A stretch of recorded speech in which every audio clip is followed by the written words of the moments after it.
জয় শ্রী রাধে কৃষ্ণ। শ্রীকৃষ্ণ বার্তা চ্যানেলের পক্ষ থেকে সকল ভক্তবৃন্দকে জানাই ভক্তিপূর্ণ প্রণাম। আশা করি রাধারানীর কৃপায় সকলেই খুব ভালো আছেন, সুস্থ আছেন। আমাদের আজকের আলোচনার বিষয় শ্রীমদ্ ভগবদ্গীতার 2য় অধ্যায় সাংখ্যযোগ এর শেষ 2টি শ্লোক, অর্থাৎ 71তম শ্লোক এবং 72তম শ্লোক। আপনারা সকলেই মন দিয়ে এই গীতা পাঠ অবশ্যই শ্রবণ করবেন। শুরু করছি আজকের গীতা পাঠ। 71 নম্বর শ্লোক। পরবর্তী শ্লোকে স্থিতপ্রজ্ঞ ব্যক্তি কিভাবে বিচারণ করেন, ভগবান এই প্রশ্নের উত্তরের উপসংহার করছেন।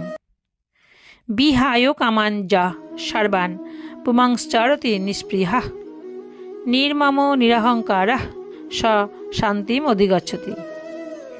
যা পুমান মানে যে ব্যক্তি, সর্বান কামান সমস্ত কামনা, বিহায় মানে পরিত্যাগ করে, নিস্পৃহ মানে নিষ্প্রিয় হয়ে, নির্মম মানে মমতাশূন্য, নিরহংকার মানে অহংকার রহিত, চরতি মানে বিচারণ করেন, স তিনি, শান্তিম মানে শান্তি, অধিগচ্ছতি মানে প্রাপ্ত হন। 71 নম্বর শ্লোকের অর্থ হচ্ছে, যে ব্যক্তি সমস্ত কামনা পরিত্যাগ করে নিষ্পৃহ, মমতাশূন্য এবং অহংকার রহিত হয়ে আচরণ করেন, তিনি শান্তি প্রাপ্ত হন। বিহায় কামান য সর্বান পুমাংশ্চরতি নিষ্পৃহ, অর্থাৎ অপ্রাপ্ত বস্তুর প্রাপ্তির ইচ্ছাকে কামনা বলা হয়। স্থিতপ্রজ্ঞ ব্যক্তি সমস্ত কামনা পরিত্যাগ করেন। কামনা পরিত্যাগ করলেও শরীর নির্বাহের জন্য দেশ, কাল, বস্তু, ব্যক্তি, পদার্থ ইত্যাদি যে প্রয়োজনীয়তা হয়, অর্থাৎ জীবন নির্বাহের জন্য প্রাপ্ত এবং অপ্রাপ্ত বস্তুর যে প্রয়োজন থাকে তাকে বলা হয় স্পৃহা। স্থিতপ্রজ্ঞ ব্যক্তি এই স্পৃহাও পরিত্যাগ করেন, কারণ যে জন্য এই শরীর লাভ হয়েছে এবং যা ছিল অতি আবশ্যক সেই তত্ত্ব লাভ হয়েছে। এখন শরীর থাক বা না থাক, শরীর নির্বাহ হোক বা না হোক, তিনি আর তাতে খেয়াল রাখেন না। এই হলো তার নিষ্পৃহতা। নিষ্পৃহ হওয়ার অর্থ এই নয় যে তিনি জীবন নির্বাহের বস্তুসমূহ একেবারেই গ্রহণ করেন না। তিনি ওই সব বস্তু গ্রহণ করেন এবং পথ্য কুপথ্য সম্বন্ধেও অবহিত, অর্থাৎ সাধনাবস্থায় শরীর ইত্যাদির প্রতি তার ব্যবহার যেমন ছিল এখনও তেমনই থাকে। তবে এখন শরীর থাকলে ভালো হয়, জীবন নির্বাহের বস্তুসমূহ পাওয়া গেলে ভালো হয়, এরূপ কোনো বাসনা তার ভিতর থাকে না। এই অধ্যায়ের 55তম শ্লোকে প্রজাহাতি যদা কামান সর্বান পদের দ্বারা কামনা ত্যাগের যে কথা বলা হয়েছে সেই কথাটি এই স্থানে বিহায় কামান য সর্বান পদের দ্বারা বলা হয়েছে। এর অর্থ হলো, যে কর্মযোগে সমস্ত কামনা পরিত্যাগ না করলে স্থিতপ্রজ্ঞ হওয়া যায় না, কারণ কামনাগুলির জন্যই সংসারের সঙ্গে সম্পর্ক বজায় থাকে। কামনা সর্বতভাবে পরিত্যাগ করলে সংসারের সঙ্গে সম্পর্ক থাকতেই পারে না। নির্মম এর অর্থ হচ্ছে, স্থিতপ্রজ্ঞ মহাপুরুষ মমতা সম্পূর্ণরূপে ত্যাগ করেন। মানুষ যেসব বস্তুকে নিজের বলে মনে করে তা প্রকৃতপক্ষে নিজের নয়, তা কেবল জগৎ সংসার থেকে প্রাপ্ত হয়েছে। প্রাপ্ত বস্তুসমূহকে নিজের বলে মনে করা ভুল। এই ভুল দূর হলে স্থিতপ্রজ্ঞ ব্যক্তি বস্তু, ব্যক্তি, পদার্থ, শরীর, ইন্দ্রিয়াদিতে মমত্ব রহিত হন। নিরহংকারও এর অর্থ হচ্ছে, আমি এই শরীর, শরীরের সঙ্গে এই প্রকার একাত্ম হওয়াকে বলা হয় অহংকার, অর্থাৎ অহংভাব। স্থিতপ্রজ্ঞ ব্যক্তির এই অহংভাব থাকে না। শরীর, ইন্দ্রিয়, মন, বুদ্ধি ইত্যাদি সমস্তই কোনো প্রকাশের দ্বারা পরিলক্ষিত হয়, আর যে আমি ভাব থাকে তারও ধারণা হয় কোনো প্রকাশের দ্বারা। সুতরাং প্রকাশের দৃষ্টিতে দেখলে শরীর, ইন্দ্রিয়, মন, বুদ্ধি, অহংভাব এগুলি সবই দৃশ্য। নিয়ম হচ্ছে এই যে দ্রষ্টা দৃশ্যের থেকে আলাদা হন। এটি অনুভব করে স্থিতপ্রজ্ঞ ব্যক্তি নিরহংকার হয়ে যান। স শান্তিম অধিগচ্ছতি এর অর্থ হচ্ছে, স্থিতপ্রজ্ঞ ব্যক্তি শান্তি লাভ করেন। কামনা, স্পৃহা, মমত্ববোধ এবং অহংবোধ রহিত হলে তবেই যে তার মধ্যে শান্তি আসে তা নয়। প্রকৃতপক্ষে শান্তি মনুষ্য মাত্রেই সদা বিরাজমান। শুধুমাত্র বিনাশশীল বস্তুগুলির থেকে সুখভোগের কামনা থাকায় সেগুলির সঙ্গে মমত্বের সম্পর্ক রাখার ফলে অশান্তি আসে। যখন সংসারে কামনা, স্পৃহা, মমত্ববোধ ও অহংবোধ চিরকালের মতো পরিত্যক্ত হয়, তখন শান্তি স্বতঃসিদ্ধভাবে অনুভূত হয়। এই শ্লোকে কামনা, স্পৃহা, মমত্ববোধ ও অহংবোধ এই চারটির মধ্যে অহংবোধই প্রধান। কারণ একমাত্র অহংবোধ না থাকলেই সব কিছু দূর হয়। অর্থাৎ যদি আমি ভাব না থাকে তাহলে আমার ভাব কি করে আসবে, এবং কামনাই বা কে করবে এবং কেন করবে? শুধু নিরহংকার বলাতেই যখন কামনাদির ত্যাগ বোঝায়, তাহলে আবার কামনাদির ত্যাগের বর্ণনা কেন করা হয়েছে?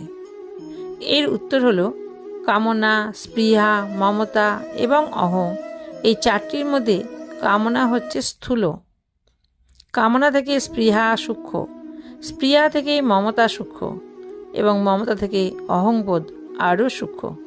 সেই জন্য সাধক যদি সর্বপ্রথমে কামনা, স্পৃহা ও মমতা ত্যাগ করেন, তাহলে অহংভাবের ত্যাগ করা সহজ হয়। শাস্ত্রীয় দৃষ্টিতে প্রথমে কামনার ত্যাগ, তারপরে স্পৃহা, মমতা এবং অহংভাব পরিত্যাগের কথা বলা হয়েছে। কিন্তু সাধকের দৃষ্টিতে প্রথমে মমতার ত্যাগ এবং পরে ক্রমশ কামনা, স্পৃহা এবং অহংভাবের পরিত্যাগ করা যথার্থ মনে হয়। প্রাপ্ত বস্তুতে মমতা এবং অপ্রাপ্ত বস্তুর কামনা হয়ে থাকে। সর্বপ্রথমে মমতাকে ত্যাগ করা সহজ। সর্বাগ্রে মমতার দ্বারা অর্থাৎ প্রাপ্ত বস্তুতে আসক্তি করে মানুষ আবদ্ধ হয়। অতএব মমতাকে ত্যাগ করলে নিষ্কাম হওয়ায় সামর্থ্য আসে।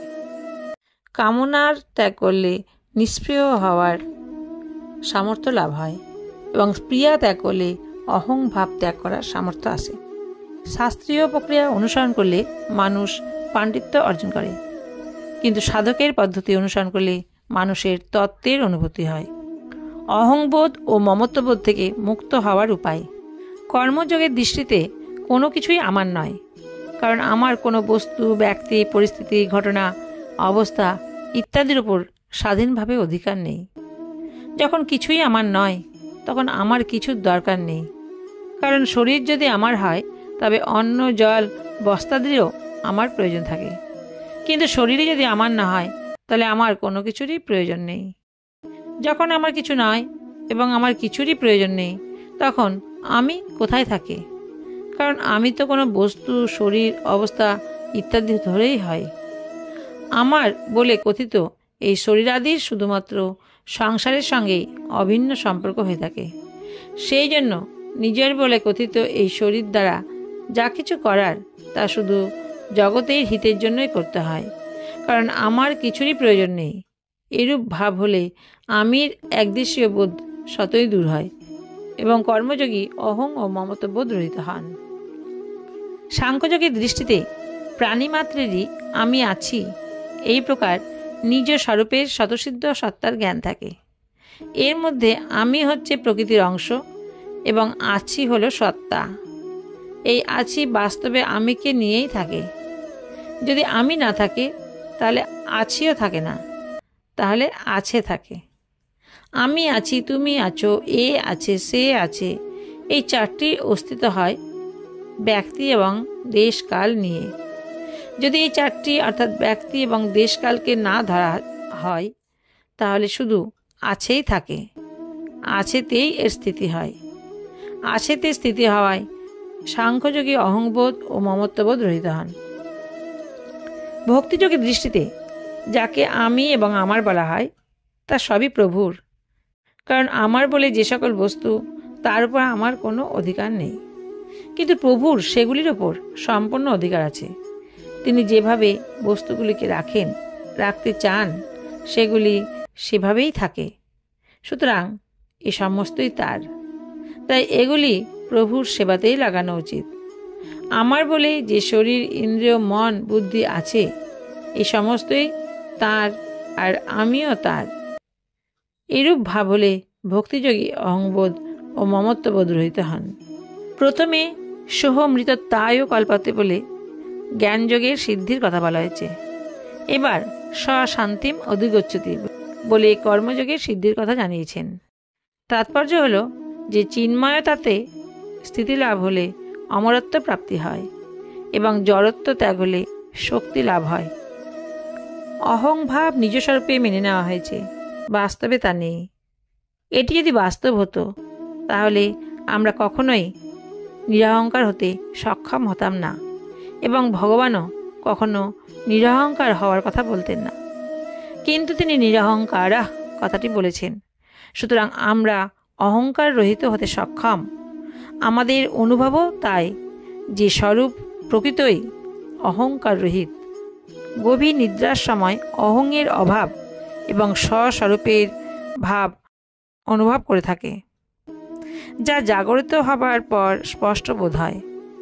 সুষুপ্তিকালে অহং অবিদ্যায় লীন হয়ে যায়, কিন্তু স্বস্বরূপ বিরাজমান থাকে। তাই গভীর নিদ্রার পর আমরা জেগে উঠে বলি, আমি এত আরামে ঘুমিয়েছি যে আমি কিছুই জানিই না। এই স্মৃতির দ্বারা প্রমাণিত হয় যে আরাম অনুভবকারী এবং কিছু না জানাই অনুভবকারী তো ছিলই। না হলে আরামকে অনুভব করছে এবং কিছু জানি না এ কথাটা কে জানল? সুতরাং কিছু জানি না হলো অহংয়ের অভাব, এবং এই জ্ঞান যার আছে তিনি সেই অহংকার বর্জিত স্বস্বরূপ। এক মহিলার নাকের নথ কুয়াতে পড়ে গিয়েছিল। সেটি তোলার জন্য এক ব্যক্তি কুয়াতে নেমে জলের মধ্যে নথটি খুঁজতে লাগলো। খুঁজতে খুঁজতে সেই নথটি পাওয়ায় খুব খুশি হলো, কিন্তু সে জলের মধ্যে থাকায় কোনো কথা বলতে পারল না, কারণ বাক্য এবং জলের মধ্যে বিরোধ আছে। তাই জলের বাইরে এসে সে বলতে পারল যে নথ পাওয়া গেছে। তেমনি গভীর নিদ্রায় লীন হলে মানুষ সুখ অনুভব করলেও ব্যক্ত করতে পারে না, কারণ তখন বলার অবস্থা থাকে না। নিদ্রা ভঙ্গ হলে তখনই তার সুষুপ্তির সুখ স্মৃতি অনুভব হয়। তাই বলা হয় অনুভব জন্যাং জ্ঞানাং স্মৃতি। এইরূপ সুষুপ্তিতে অহংয়ের অভাব সকলেই অনুভব করে, কিন্তু স্বস্বরূপের অভাব কেউ অনুভব করে না। অহংকার আমাদের ছেড়ে থাকতে পারে না, কিন্তু আমি অহংকার বিনা থাকতে পারে এবং থাকেই। আমাদের স্বরূপ চিন্ময় সত্তা। এই নিত্য সত্তার কোনো কিছুরই প্রয়োজন নেই, কিন্তু সত্তার প্রয়োজন আছে সকলেরই। আমরা যদি অহং থেকে পৃথক না হয়ে অহংকার রূপী হতাম, তবে গভীর নিদ্রায় অহংকার লীন হলে আমরাও থাকতাম না। সুতরাং অহংকার ব্যতীতও আমাদের অস্তিত্ব সিদ্ধ হয়। জাগ্রত এবং স্বপ্নে অহং প্রকটিত থাকে, সুষুপ্তিতে অহং লীন হয়ে যায়, কিন্তু আমি নিত্য নিরন্তর বিরাজমান, যা প্রকট ও লীন হয় না। সেটি হলো আমাদের স্বরূপ। কামনা ত্যাগ হলেও শরীর নির্বাহের জন্য কিছু কিছু বস্তু, ব্যক্তি, পদার্থ ইত্যাদির প্রয়োজন থেকে যায়, যাকে বলা হয় স্পৃহা।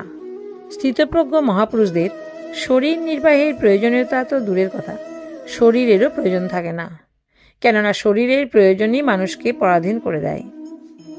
প্রয়োজনীয়তা তখনই দেখা দেয় যখন মানুষ সেই বস্তুকে স্বীকার করে নেয় যা স্বরূপত তার নয়। কর্মযোগী কোনো বস্তুকেই নিজের এবং নিজের জন্য বলে মনে করেন না, তিনি সেগুলি জগৎ এবং জগতেরই জন্য বলে মনে করেন। তাই তার কোনো বস্তুরই প্রয়োজন থাকে না। কামনা এবং স্পৃহা এই দুটি ত্যাগ করার তাৎপর্য হল যে বস্তুর কামনাও যেন না থাকে এবং নির্বাহের জন্য কামনাও না থাকে। কারণ নির্বাহের জন্য কামনা ও সুখভোগ। শুধু তাই নয়, শান্তি, মুক্তি, তত্ত্বজ্ঞান ইত্যাদি প্রাপ্ত করার ইচ্ছাও কামনা। সুতরাং যথার্থ নিষ্কামভাবে মুক্তিরও কামনা করা হয় না। এই শ্লোকে অপরা প্রকৃতির নিষেধ আছে। জীব অহংকারবশত অপরা প্রকৃতিকে ধারণ করেছে। যশেদং ধার্যতে জগৎ। সুতরাং নিরহংকার হলে অপরা প্রকৃতির নিষেধ হয় এবং জীব জন্ম মৃত্যুরূপ বন্ধন থেকে মুক্ত হয়ে যায়। সব কিছু ত্যাগ হলেও অহংকার থেকে যায়, কিন্তু অহংকার ত্যাগ হলেই সব কিছু ত্যাগ হয়। কামনা, বাসনা, মমতা এবং অহংবোধ রহিত হলে তার কি স্থিতি হয়, ভগবান পরবর্তী শ্লোকে তারই বর্ণনা করে এই বিষয়ের উপসংহার করেছেন। এষা ব্রাহ্মী স্থিতি পার্থ নৈনাং প্রাপ্য বিমুজ্যতি স্থিত্বা শ্যামন্ত কালেহপি ব্রহ্ম নির্বাণম ঋচ্ছতি। পার্থ মানে হে পৃথানন্দন, এষা মানে ইহাই, ব্রাহ্মী স্থিতি মানে ব্রাহ্মী স্থিতি, এনাম প্রাপ্য মানে এই অবস্থা প্রাপ্ত হলে, ন বিমুজ্যতি মানে মোহগ্রস্ত হয় না, অন্তকালে অপি মানে মৃত্যুকালেও যদি, অশ্যাম মানে এই অবস্থায়, স্থিত্বা মানে স্থিতি থাকে, ব্রহ্ম নির্বাণম মানে নির্বাণ, মৃচ্ছতি মানে লাভ ঘটে। 72 নম্বর শ্লোকের অর্থ হলো, হে পৃথানন্দন, একেই বলা হয় ব্রাহ্মী স্থিতি।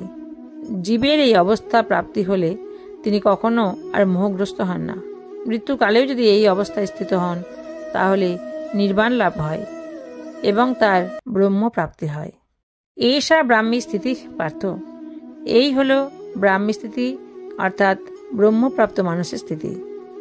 অহংবোধ রহিত হলে যখন কর্তৃত্বভাব দূর হয় তখন স্বতই ব্রহ্মের স্থিতি হয়। কারণ সংসারের সঙ্গে সম্পর্ক থাকলেই অহংভাব থাকে, সেই সম্পর্ক চিরকালের মতো ত্যাগ করলে যোগীর কোনো ব্যক্তিগত স্থিতি থাকে না। অতি নিকটের বাচক হওয়ায় এখানে এষা পদটি পূর্ব শ্লোকে বর্ণিত বিহায় কামান, নিষ্পৃহ, নির্মম এবং নিরহংকার পদগুলিকে লক্ষ্য করায়। ভগবানের শ্রীমুখ নিঃসৃত তোমার বুদ্ধি যখন মোহকর্দম এবং নানা কথায় বিক্ষিপ্ত না হবে তখন তুমি যোগ্যপ্রাপ্ত হবে। এই বাক্য শুনে অর্জুনের মনে প্রশ্ন জেগেছিল যে সেই স্থিতি কিরূপ হয়। তাই তিনি স্থিতপ্রজ্ঞের বিষয়ে 4টি প্রশ্ন করেছিলেন। সেই 4টি প্রশ্নের উত্তর দিয়ে ভগবান এই স্থানে বলেছেন যে সেই স্থিতিকে ব্রাহ্মী স্থিতি বলা হয়, অর্থাৎ সেটি কোনো ব্যক্তিগত স্থিতি নয়, এতে কোনো অহংভাব থাকে না, এটি নিত্যযোগের প্রাপ্তি, তাতে একমাত্র তত্ত্বই থাকে। সেই বিষয়ের দিকে লক্ষ্য করাবার জন্য এখানে পার্থ সম্বোধন করা হয়েছে।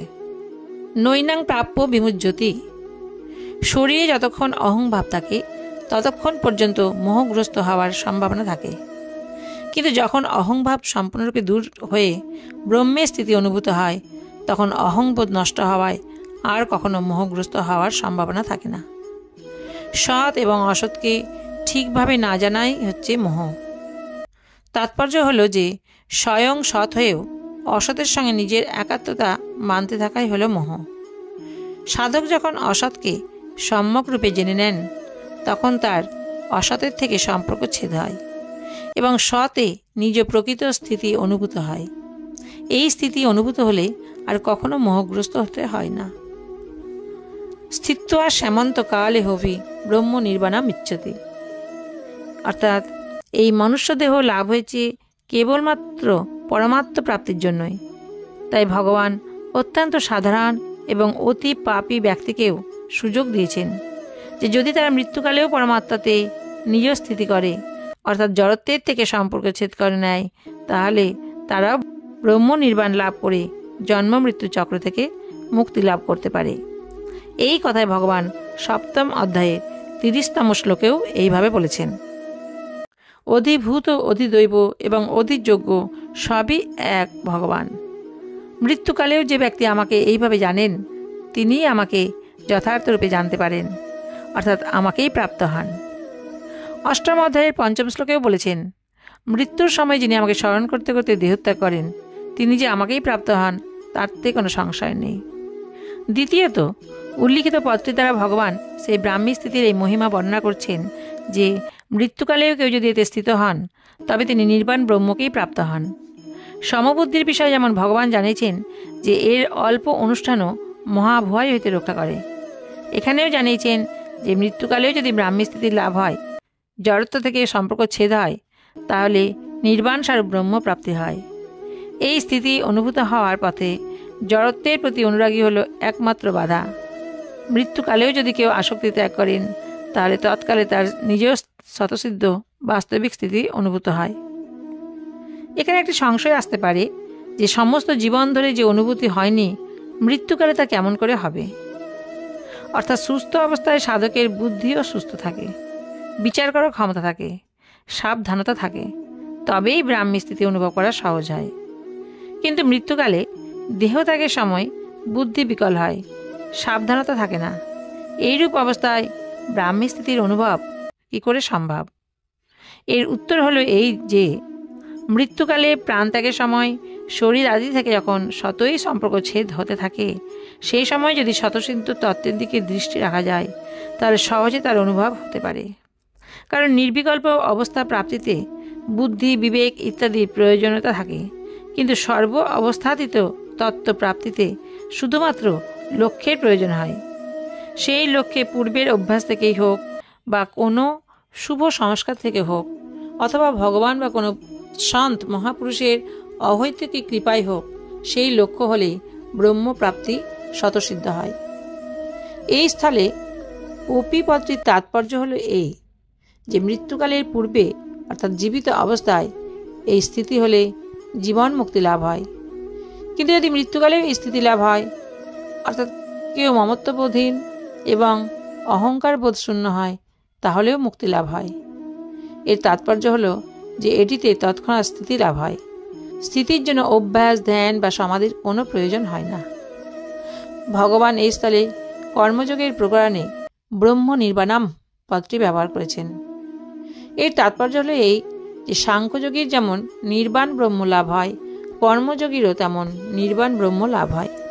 এই কথাটি পঞ্চম অধ্যায়ের 5ম শ্লোকে বলেছেন এইভাবে যে সাংখ্যযোগী যে স্থান প্রাপ্ত হন, সেই স্থান কর্মযোগীও প্রাপ্ত করতে সক্ষম। সংসারে দুটি বিভাগ রয়েছে, জড় ও চেতন। প্রাণীমাত্রেরই স্বরূপ হল চেতন, কিন্তু তা জড়ের সঙ্গে সম্বন্ধিত। জড়ত্বের দিকে আকর্ষিত হলে পতনের পথে যেতে হয়, আর চিন্ময় তত্ত্বের দিকে আকর্ষণ হলে উত্থান হয়, নিজ কল্যাণ হয়। জড়ত্বের পথে যাওয়ার প্রধান কারণ হলো মোহ, এবং পরমাত্ম তত্ত্ব জানার প্রধান কারণ হলো বিবেক।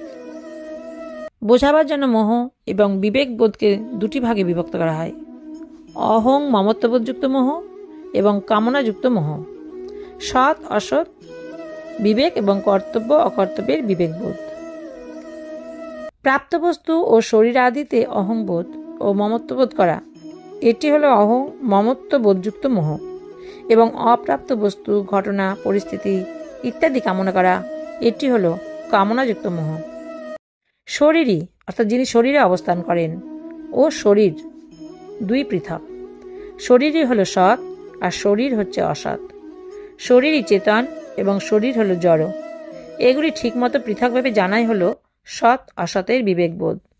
আর কর্তব্য কি, অকর্তব্য কি, ধর্ম কাকে বলে, অধর্মই বা কাকে বলে, এগুলি ঠিকভাবে বুঝে সেই অনুযায়ী কর্তব্য করা এবং অকর্তব্য ত্যাগ করাই হলো কর্তব্য অকর্তব্যের বিবেকবোধ। প্রথম অধ্যায়ে অর্জুনেরও দুই প্রকারের মোহ জন্মেছিল, যাতে প্রাণী মাত্রেই আবদ্ধ হয়ে আছে।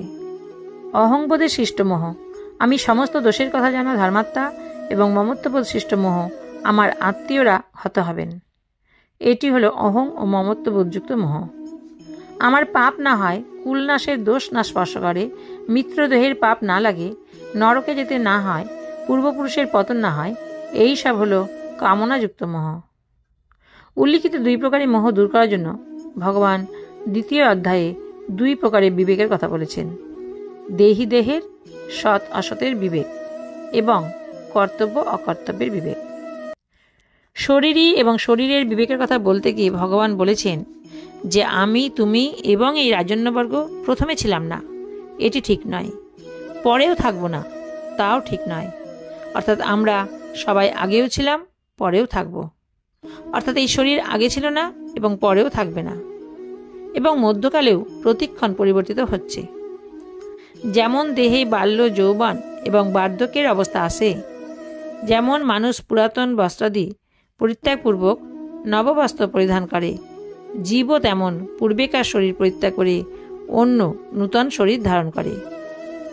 এটি এক অকাট্য নিয়ম, এতে চিন্তার বা শোকের কি আছে? কর্তব্য অকর্তব্যের বিবেকের কথা বলতে গিয়ে ভগবান বলেছেন যে যুদ্ধক্ষেত্রে ক্ষত্রিয়ের পক্ষে যুদ্ধের থেকে বড় কোনো ধর্ম নেই। অনায়াসে প্রাপ্ত যুদ্ধ স্বর্গ লাভের পক্ষে উন্মুক্ত দাসস্বরূপ। যুদ্ধরূপ স্বধর্ম পালন না করলে অর্জুন পাপভাগী হবেন। যদি তিনি জয় পরাজয়, লাভ ক্ষতি এবং সুখ দুঃখকে সমভাবে দেখে যুদ্ধ করেন, তাহলে তার পাপ হবে না। কারণ কর্তব্য কর্মেই তোমার অধিকার আছে, ফলে কখনো নয়। তাই ভগবান বলেছেন যে তুমি কর্মফলের হেতু কখনো হয়েও না, এবং কর্ম না করাতেও যেন আসক্ত হয়েও না। সুতরাং তুমি কর্মের সিদ্ধি অসিদ্ধিতে সম হয়ে এবং সমত্বে স্থিত হয়ে কর্ম করো, কারণ সমত্বই যোগ। যে ব্যক্তি সমত্ব বুদ্ধি যুক্ত হয়ে কর্ম করে সে জীবিতাবস্থাতেই পাপ পুণ্যরহিত হয়ে যায়। যখন তোমার বুদ্ধি মোহরূপ পঙ্ক এবং শ্রুতি বিপ্রতিপত্তি অতিক্রম করবে তখনই তুমি যোগপ্রাপ্ত হবে। শ্রুতি বিপ্রতিপত্তি অর্থাৎ শাস্ত্রীয় মতভেদে বিভ্রান্তি। নির্মম এবং নিরহংকার হলে সাধকের অসতের সঙ্গে সম্পর্ক বিচ্ছেদ হয় এবং সতে অর্থাৎ ব্রহ্মতে নিজস্থিত স্বাভাবিক স্থিতি অনুভূত হয়। একেই বলে ব্রাহ্মী স্থিতি। এই ব্রাহ্মী স্থিতি প্রাপ্ত হলে শরীরের কোনো মালিক বা প্রভু থাকে না, অর্থাৎ শরীরকে আমি আমার বলার কেউ থাকে না, ব্যক্তিত্ব ভাব দূর হয়। অর্থাৎ আমাদের স্থিতি অহংকারের আশ্রিত নয়। অহংকার দূর হলেও আমাদের স্থিতি বজায় থাকে, যাকে বলা হয় ব্রাহ্মী স্থিতি। একবার এই ব্রাহ্মী স্থিতি অনুভূত হলে আর কখনো মোহ আসে না। যদি মৃত্যুর সময়ে মানুষ নির্মম ও নিরহংকার হয়ে ব্রাহ্মী স্থিতি অনুভব করে তাহলে তার তখনই নির্বাণ ব্রহ্মপ্রাপ্তি হয়। নির্মম নিরহংকার হলে ব্রহ্মপ্রাপ্তি এবং তত্ত্বজ্ঞান হয়। তখন মানুষ মমত্ব রহিত, কামনা রহিত এবং কর্তব্য রহিত, কর্তৃত্ব রহিত হয়ে যায়। কারণ জীব অহংয়ের জন্যই জগৎ ধারণ করেছে। অহংকার ও বিমূঢ়াত্মা কর্তাহমেতি মন্যতে জীব ভূতাং মহাবাহ যজেদং ধার্যতে জগৎ। মানুষ যদি অহং পরিত্যাগ করে তাহলে জগৎ থাকে না। ব্রহ্মপ্রাপ্তি হলে সতই যথার্থ পরমাত্মা প্রাপ্তি হয়, কারণ সমগ্র পরমাত্মা ব্রহ্মের প্রতিষ্ঠা। আমার কিছু নেই একথা স্বীকার করলে মানুষ নির্মম হয়ে যায়। আমার কিছু চায় না এটি স্বীকার করলে সে নিষ্কাম হয়ে যায়। আমার নিজের জন্য কিছু করার নেই একথা স্বীকার করে নিলে মানুষ নিরহংকার হয়ে যায়। কর্মযোগ, সাংখ্যযোগ, ভক্তিযোগ ইত্যাদি সমস্ত সাধনগুলির মধ্যে বিবেকবোধের অত্যন্ত প্রয়োজন। সাংখ্যযোগে এই বিবেকবোধের প্রাধান্য থাকে এবং ভগবান সাংখ্যযোগ দ্বারাই তার উপদেশ আরম্ভ করেছেন। সুতরাং এই অধ্যায়টির নাম রাখা হয়েছে সাংখ্যযোগ। ওং তৎসৎ ইতি শ্রীমদ্ভাগবত উপনিষৎসু ব্রহ্মবিদ্যায়াং যোগশাস্ত্রে শ্রীকৃষ্ণার্জুন সংবাদে সাংখ্যযোগ নামও দ্বিতীয় অধ্যায়। এইভাবে ওং তৎসৎ এই ভগবত নাম উচ্চারণপূর্বক ব্রহ্মবিদ্যা এবং যোগশাস্ত্রময় শ্রীমদ্ ভগবদ্ গীতা উপনিষদ স্বরূপ শ্রীকৃষ্ণ অর্জুন সংবাদে সাংখ্যযোগ নামক দ্বিতীয় অধ্যায় সম্পন্ন হল। এতক্ষণ আমি শ্রীমদ্ ভগবদ্ গীতার দ্বিতীয় অধ্যায় সাংখ্যযোগ এর শেষ দুটি শ্লোক অর্থাৎ ৭১ নম্বর শ্লোক এবং ৭২ নম্বর শ্লোক অর্থ সহ পাঠ করলাম। এখন আমি শ্রী শ্রী গীতা মাহাত্ম্য ৩৬ নম্বর শ্লোক থেকে ৪০ নম্বর শ্লোক পাঠ করছি। ৩৬ নম্বর শ্লোক। সর্বত্র প্রতিভুক্তা চ প্রতিগীর্য চ সর্বস্ব গীতা পাঠাং প্রকুর্বাণ ন লিপ্যতে কদাচন। এর অর্থ হচ্ছে সকল স্থানে ভোজনকারী এবং সর্বত্র দান গ্রহণকারী সেই ব্যক্তি নিত্য গীতা পাঠ করিলে পাপে লিপ্ত হয় না। ৩৭ নম্বর শ্লোক। রত্নপুণ্যাং মহিং সর্বাং প্রতিগীর্যা বিধানত গীতা পাঠেন চৈকন্য শুদ্ধ স্ফটিকবৎ সদা। এর অর্থ হচ্ছে তিনি যদি অবিধি সহিত রত্নপূর্ণ পৃথিবীকে গ্রহণ করিয়াও একবার শুধু গীতা পাঠ করেন তবে তিনি স্ফটিকের ন্যায় স্থিতিলাভ করেন। ৩৮ নম্বর শ্লোক। যশান্ত কর্ণং নিত্যং গীতায়াং রমতে সদা স্বসাগ্নিকাঃ সদা জ্ঞাপী ক্রিয়াবান স চ পণ্ডিতাঃ। এর অর্থ হচ্ছে যাহার অন্তঃকরণ সর্বদাই গীতাতে অনুরক্ত থাকে তিনি সাত্ত্বিক, উপকারী, ক্রিয়াবান এবং পণ্ডিত। ৩৯ নম্বর শ্লোক। দর্শনীয় সধনবান সযোগী জ্ঞানবান অপি স এব যাজ্ঞিক যাজি সর্ববেদার্থ দর্শক। এর অর্থ হচ্ছে তিনি দর্শনীয় ধনবান, যোগী, জ্ঞানবান, যাজ্ঞিক, যাজক এবং সকল বেদের অর্থ বোঝেন। ৪০ নম্বর শ্লোক। গীতায়া পুস্তকং যত্র নিত্য পাঠস্য বর্ততে তত্র সর্বাণি তীর্থানি প্রয়াগাদিনী ভূতলে। এর অর্থ হচ্ছে যেখানে গীতা পুস্তক থাকে ও নিত্য পাঠ হয় সেখানে প্রয়াগাদি সর্বতীর্থই বিরাজ করে। ইতি শ্রী শ্রী গীতা মাহাত্ম্যের ৩৬তম শ্লোক থেকে ৪০তম শ্লোক অর্থ সহপাঠ সমাপ্তম। এতক্ষণ আপনারা শ্রীমদ্ ভগবদ্ গীতার দ্বিতীয় অধ্যায় সাংখ্যযোগ এর শেষ দুটি শ্লোক এবং সেই সঙ্গে শ্রী শ্রী গীতা মাহাত্ম্য ৩৬তম শ্লোক থেকে ৪০তম শ্লোক অর্থ সহপাঠ শ্রবণ করলেন। এই ভিডিওটি যদি আপনাদের ভালো লাগে তাহলে অবশ্যই একটি লাইক, একটি শেয়ার, একটি কমেন্ট এবং সেই সঙ্গে একটি সাবস্ক্রাইব অবশ্যই করে দেবেন। আর পাশে রাখা বেল আইকনটিকে অন করে দেবেন যাতে পরবর্তী ভিডিও সবার আগে আপনার কাছে পৌঁছে যায়। ভালো থাকবেন, সুস্থ থাকবেন। রাধে রাধে।